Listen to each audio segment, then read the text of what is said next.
Texas right now sitting at number 5. We think they're going to go to number 3, taking on Arkansas. Big rivalry game brings us back to the Southwest Conference days.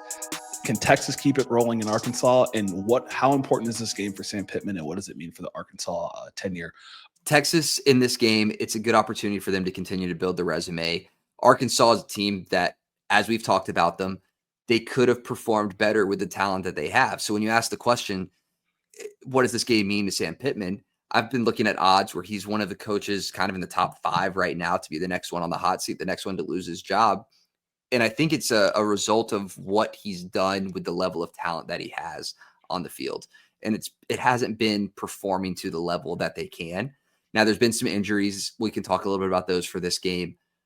But this game means a lot to him. This would be the one that to seal another season.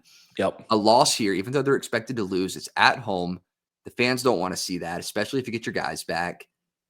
I don't know. There's 2 other guys in that building that could take the head coaching spot. Yeah, and obviously everyone from Arkansas knows Petrino's been a head coach there before as the OC. Yeah. And Travis Williams is one of the up-and-coming DCs. We talk about it, quite often here on the new SEC podcast. And it does pose, a bigger threat to the job for Arkansas, knowing you have that talent underneath your head coach. It's tough, tough living in the SEC, right? You talked about the talent in terms of who they have and what it's supposed to mean for winning.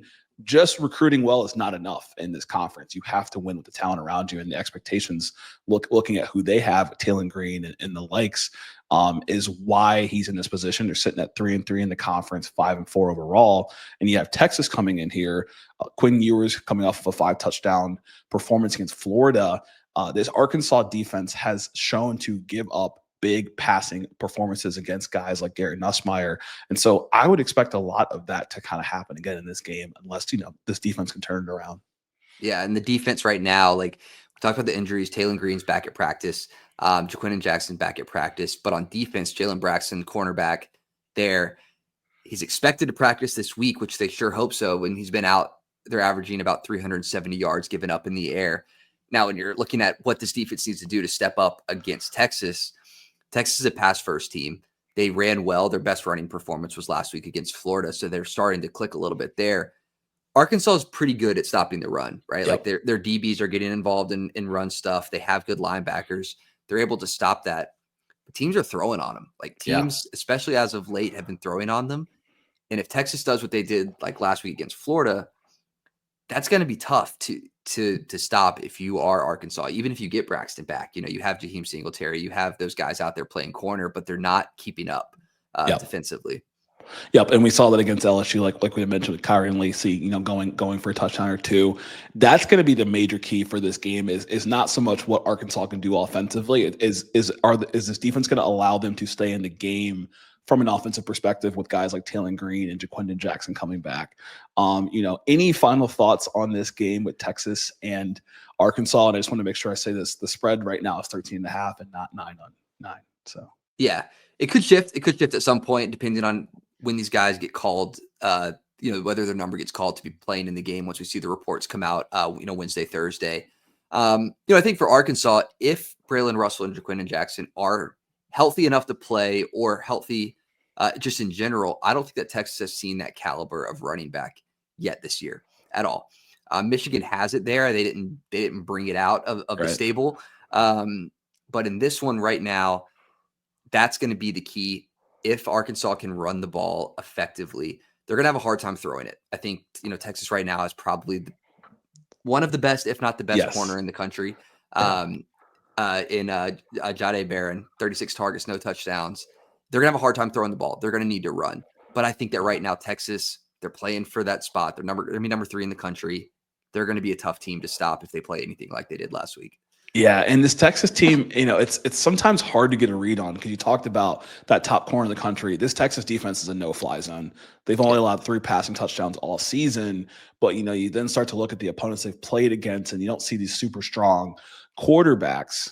But then you also see what they did against Carson Beck. It's supposed to be a top quarterback, locked him up for the most part, even though they still won that game.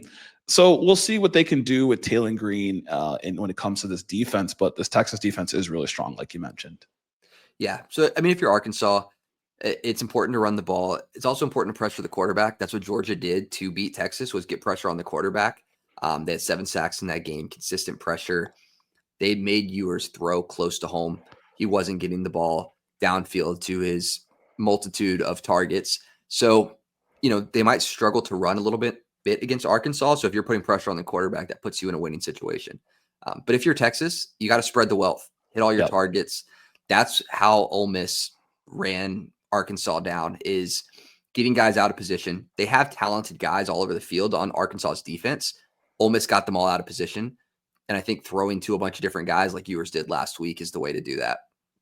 Yeah, I'm definitely right there with you, right? And using your guys like Matthew Golden and the whole receiving core they pulled in, obviously they have one of their guys lead the team, but that's not going to be an issue because they have weapons all over, including Gunnar Helmet, tight end. And so it really, again, right now spreads 13.5. What's your final prediction on this game, given the keys you've mentioned for Arkansas and the keys that we both identified for Texas to win this game potentially? Yeah, I think Texas wins. I'm going to say 30-13. It's a little bit of a big gap there. Depending on when the Arkansas points come, it could start some uncomfortable conversations about Pittman.